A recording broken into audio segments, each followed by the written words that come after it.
What happened to Jalen Carter? Yeah, we'll get you some of that information here later. But had practice. When you're practicing hard and practicing, to get better. Things happen at times. Why'd you go with pads on Wednesday? That's normal day for us for pads. We did it, but that is a good question, Jeff, because we did it on Thursday, early in the year, and it's just, hey, just always trying to think of, ways that we can make the guys as healthy as possible and also as ready as possible. And so it was just a decision that we made and that I had to make to move it back, to Wednesday. Oh, okay. Yeah. Did Slay have some sort of a setback with the knee? Again, we'll get you that information again, and so I'm hoping all these guys are ready to go, but we'll see as it goes. And today's going to tell a lot. A couple of the guys, Nick, had talked about the need to get the playoff sooner in the play clock. I know that there's different responsibilities there, but when it comes to the quarterback, what's his responsibility to ensure that you guys are doing that? It takes everybody, right? It takes the call, from Kellen. It takes me talking about the game management scenario, in plays prior to that. It takes the personnel guys, it's Jason Michael, Aaron Moorhead, Jamal Singleton, and getting the personnel in. Those personnel guys coming in and communicating so we get the right guys in the huddle. It takes Jalen calling the play. It takes getting up to the line, of scrimmage. It takes whether it's a motion or a shift. And then it takes into account like everyone having to make the call beforehand. So I guess I would kind of explain to you everybody's role there.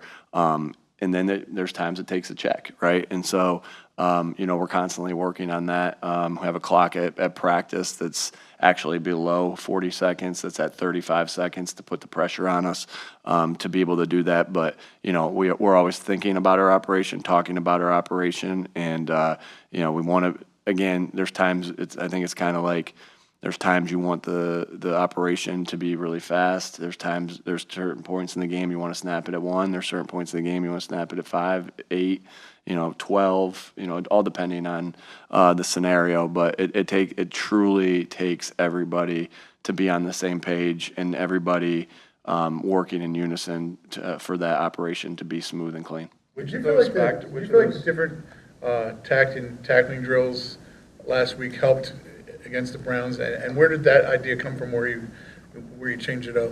Yeah, again, everything is always on, the docket, right? Whether it's what time you practice, whether it's pads or not pads, of everything you can do to get better. And my job is to, think about, hey, this area hasn't been good enough. How do we get better at this?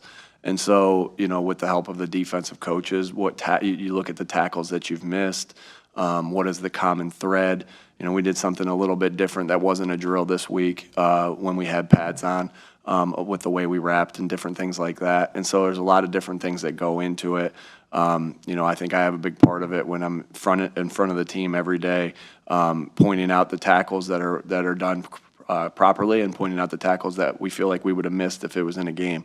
So a lot goes into that. And I think, a lot of credit to the defensive coaches of being creative, coming up with different ideas of things they've done in the past or making up new things to simulate the things that you're trying to simulate in a game. Now, it's different. Like there's times where there's the best coaching point you have for a tackle is come down with a body part. Obviously, you can't do that. You can't simulate that, but you can simulate the approach. You can simulate the wrap. You can simulate a lot of different things. And again, that was just a full team effort. And we got to, you're only as good as your last game. So, we want to make sure that we're a fundamentally sound team. That's a big part of who we are and what we want to be. With all the factors you listed on getting a playoff, which of the factors has most frequently taken too much time? Yeah, I'm not going to answer that. I mean, it's a different. I'll answer it, but it's different for every. If there's a play clock that's going down, there's different reasons for it, each individual one. Yeah. Nick, if there was a trend. Just wonder if there was Yeah, a trend. that's a good question. Yeah. I think there's been a lot of talk about from analysts, like doesn't look like a Kellen Moore offense or it doesn't look like a Nick Sirianni offense. I'm curious from your perspective, what do you think of that discussion and like labeling a certain offense after a coach specifically? Yeah, I think that at the end of the day, coaches adapt to the things that their players do well and try to put them in maximize their potential. I think that's been the thought of us since we've gotten here is how do we maximize, okay, well, we've never run play A to AJ before, but man, AJ had a lot of success at that at Tennessee. We need to start running that more. I mean, that was when we got AJ, there was a couple plays that we've implemented into our offense that have been highly successful, without getting too much into it, of what that play is. And I think that's the same thing of who your right guard is. Makai's new at right guard, different than Cam at right guard, and who's your center, and then who's your tight end. Because everybody has skill sets, right? And nobody's skill sets are exactly the same. And so again, you do what you like, and that's defensively too. You do what your players can excel at. That doesn't mean you don't dabble in new things that because we got very talented players, so we have a lot of confidence that they can do a lot of different things. But that doesn't mean you don't dabble into other things. But you really try to focus on the things that and guys do well and what they can do and what they do well. And so that kind of takes its life as the season continues on, because you start to feel a little different about how things are going, and and get a better feel for how they're doing this year, because that player's skill set changes year in, year out, right? And so there's a lot that goes into that. Again, I think that's the sign of coaching. Coaching is figuring that out, and that's a big part of it. We'll do two more. How do you like the way he's kind of settled in at right guard, and as far as the decision whether to move him to left tackle and everything? Yeah, good question. I think Makai's done a really nice job. I'm really pleased that that we have him. A great job to Howie and his staff of getting Makai in this building, and Makai's done a nice job next to Lane on the line of scrimmage. We'll see where he has to go this week. But he's a big man inside at guard.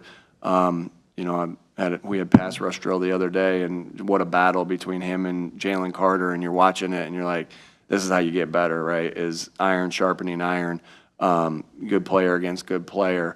And he's so long in there as a guard. And then there's about 3 or 4 blocks I see a game of the movement that happens on a 3 technique between Lane and Makai, and that happens at practice a lot. I mean, Makai's a big, powerful man, and like I said, I can't say enough good things about how Makai's done since he's gotten here, and Coach Stout and all the things that he's done to help him, and all the things and then I go sit in an offensive line meeting the other day.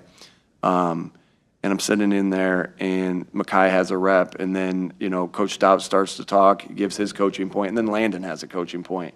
That's unbelievable. To help, that is the sign of a good, team coming together of all these little things, all these little steps. And so I was really impressed by that when, Landon offered up a coaching point and Makai looking over at him, and, that's impressive to me.